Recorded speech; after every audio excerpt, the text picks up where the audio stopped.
You call yourself a liberal Zionist. What is a liberal Zionist? I believe in the vision of a Jewish and democratic Israel. I care about the place, but I don't think it's possible for it to be democratic while it's occupying the West Bank and Gaza. And I don't think that Israel's conduct in Gaza, which I do consider a genocide, is consistent with Jewish values. So to me, it's like you stand up and you call it as you see it. I don't want to keep sending U.S. military aid to Israel while it's violating international law and Palestinian human rights. All right, listen to this. A Democrat just knocked off an incumbent, jumps on CNN, and proudly calls himself a liberal Zionist. Then he turns around and says Israel's actions in Gaza are genocide, blasts the occupation, and wants to cut U.S. military aid. Dana Bash is sitting there like, okay, walk me through that one. Brad Lander's definition of liberal Zionism is wild. He loves the idea of a Jewish and democratic Israel, just not what it's actually doing right now. If that sounds like mental gymnastics to you, you're not alone. Let's hear exactly what he said. Progressive challengers have ousted 3 incumbent Democrats in primaries just over the past month. 2 of those happened right here in New York City.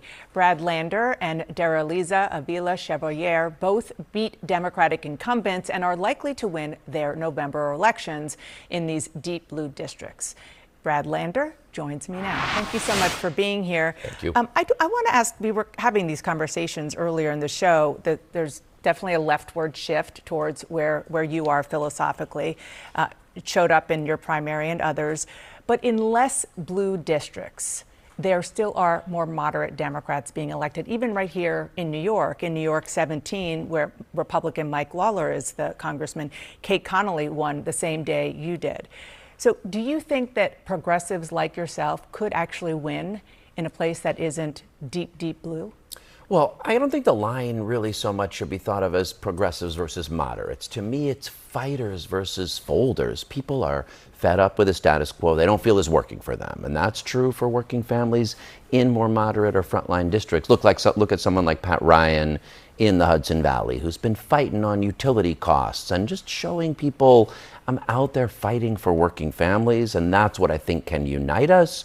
Whether you use Medicare for all and the Green New Deal, or whether you say, let's go confront the utility company that's bilking us, like that's the energy all Democrats need to bring this fall. One of the big reasons you won your primary here is that you separated yourself from the incumbent Democrat Dan Goldman on Israel.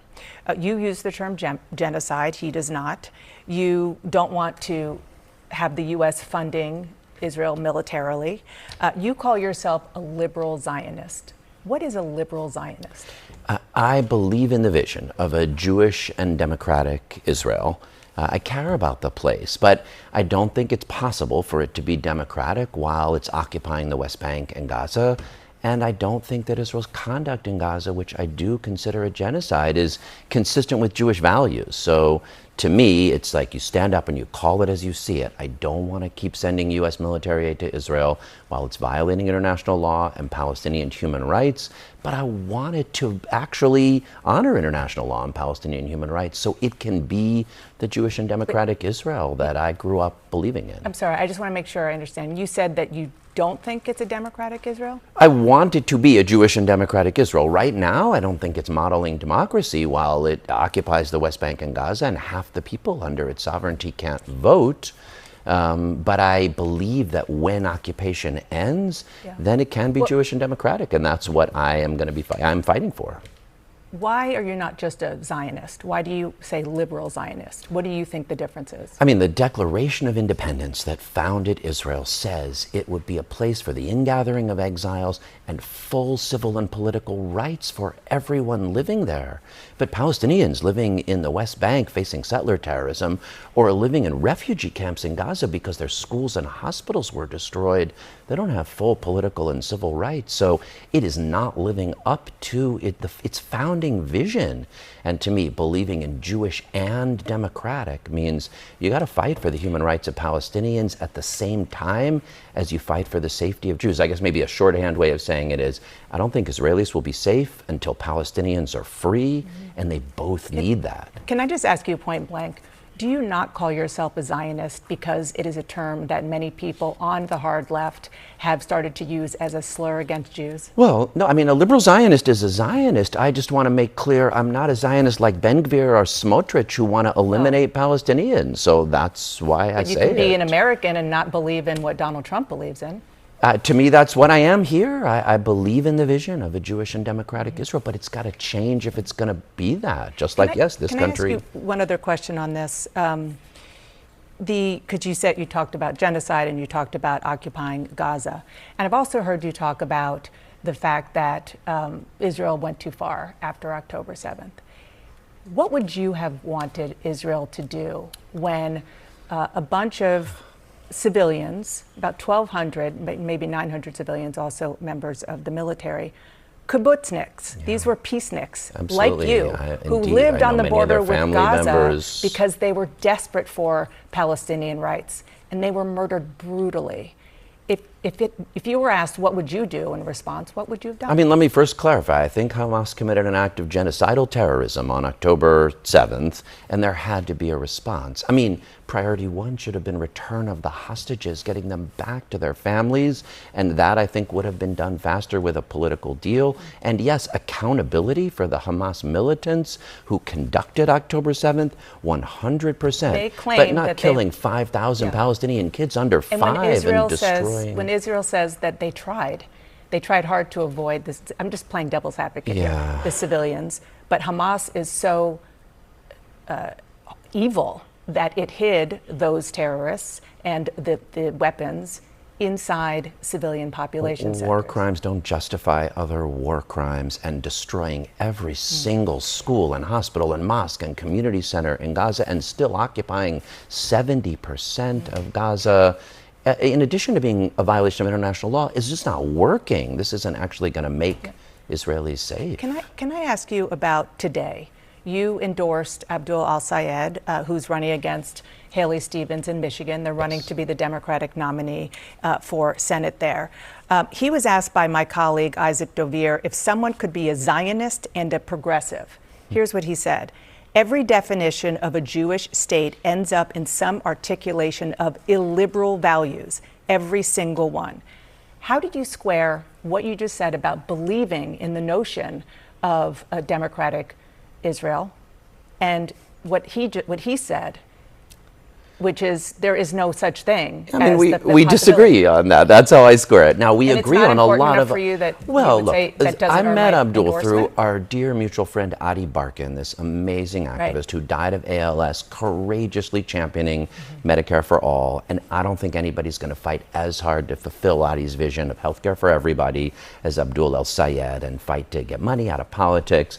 We disagree on this. Now, I believe that he cares about fighting for the safety of Jews in Michigan and the human rights and dignity of Israelis. He believes in a binational state with equal rights for all its people. I believe in two states, one majority of Jews with equal rights for its Palestinian minority, one a majority of Palestinians with equal rights for its minority Jews. You're going to have to get That's Hamas a out for difference. Of course we are, and a lot else is going to have to change. We're going to have to get Netanyahu out and Ben-Gvir and Smotrich out and Hamas out.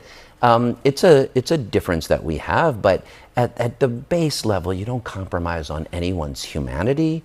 And you don't think by him not believing in what you believe in the notion of a Jewish state of Israel compromises your humanity? I don't. I mean, he's been clear that he wants full and equal civil rights and human rights for Israelis and Palestinians and for Jews. We have a difference in how we approach achieving it, but I believe that there's room to work together. Just one other question on the question of Zionism, because I've been listening to some of the podcasts that you're on and watching some of your interviews, and you talk about how you get attacked from the left, of which you are a part, being called a Zionist baby killer, and on the right, or maybe in the Jewish world, calling you a capo, which for people who don't know, those were the Jews who were helping keep the peace, so to speak, in the Nazi concentration camps. And I ask this because this word Zionist has been turned into a slur by a lot of people. And you talk about how you have experienced that yourself. Deborah Lipstadt, who is a world-renowned scholar on these issues. I asked her, she said, I do believe that anti-Zionism is anti-Semitism. However, I also believe that anti-Zionism has morphed into its own kind of demonization and hatred, a prejudice all its own. So I disagree with that also. I mean, Zionist can be used as a slur, and believe me, if you look in my mentions, I hear it that way. But you know, my son, is named after this guy, Marek Edelman, who was a Bundist, a Jewish democratic socialist in the Warsaw Ghetto, who helped lead the Warsaw Ghetto uprising like that. So seriously, I take the legacy of Jews who fought Nazis. He was not a Zionist. He didn't believe in a sovereign Jewish state. Even Albert Einstein, who they asked to be the president of Israel, wanted it to be safe for Jewish life in present Israel and Palestine, but he worried that Jewish sovereignty would have dangerous consequences. So there are anti-Zionists who are members of my synagogue, who I can tell you are absolutely not anti-Semitic, who care about the safety of Jews, who don't believe that the state is making Jews safer. That's not my position, but I don't think it's anti-Semitic. Let's look ahead to 2028. What do you expect and want from a Democratic candidate for president? First and foremost, a vision of an economy that works for working people, a vision for healthcare and housing and childcare that people can afford. Folks are desperate. They feel the system is rigged against them. Now they see like AI data centers poisoning their water and taking their jobs. A vision that works for working people. A vision for political reform. We're going to have to do something about the Supreme Court, about gerrymandering, about money in politics. And also a hopeful energy, I have to tell you, like what's been moving in New York since the Knicks won and we have the World Cup. There's a hopeful energy that Mayor Mamdani's been able to tap into. I wanted something like that for our country as a whole. Going back to our discussion before, there are, I think, at least a trio, maybe more, of potential candidates in 2028 who are Jewish. You have Josh Shapiro, governor of Pennsylvania, J.B. Pritzker, Illinois, Senator Ossoff, senator from Georgia, and Rahm Emanuel. They're all critical of Prime Minister Netanyahu, but they all believe in Israel's right to exist and have stopped short of calling what's happening in Gaza genocide.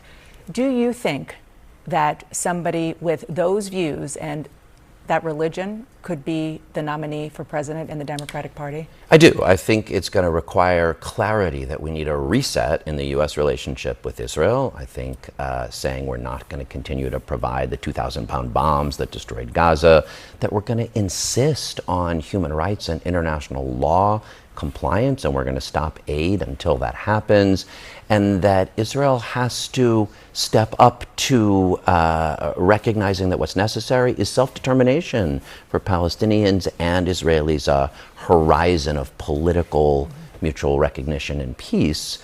Look, and I'm happy to explain to any of them why I think Raphael Lemkin, the Polish Jew and Holocaust survivor who developed the term genocide, the Lemkin Institute considers what's happening there a genocide, like Omer Bartov, an amazing Israeli Holocaust scholar. So is that a litmus test? I don't think it's a litmus test. I think it's something useful for people to look at and grapple and reckon with.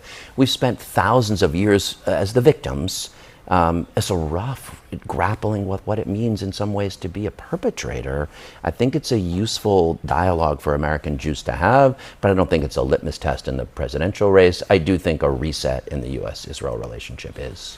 Brad Lander, thanks for sticking around. Thank you for coming in. Look, Lander's basically saying, I'm a Zionist, but only if Israel acts like the progressive dream I grew up with, end the occupation, stop what I call genocide, respect Palestinian rights, or no more blank check American weapons. He claims Israelis won't be safe until Palestinians are free. It's the classic liberal Zionist tightrope walk. Love the country, trash its government. Demand it change while still claiming the label. Whether this is honest soul-searching or just rebranding to win over the pro-Palestine left without fully jumping ship, it's a sign of where the Democratic Party is heading. The base is shifting hard. What do you think, principled stand or total contradiction? Drop it in the comments, smash like if you want more of this, and I'll catch you in the next one. Stay sharp out there.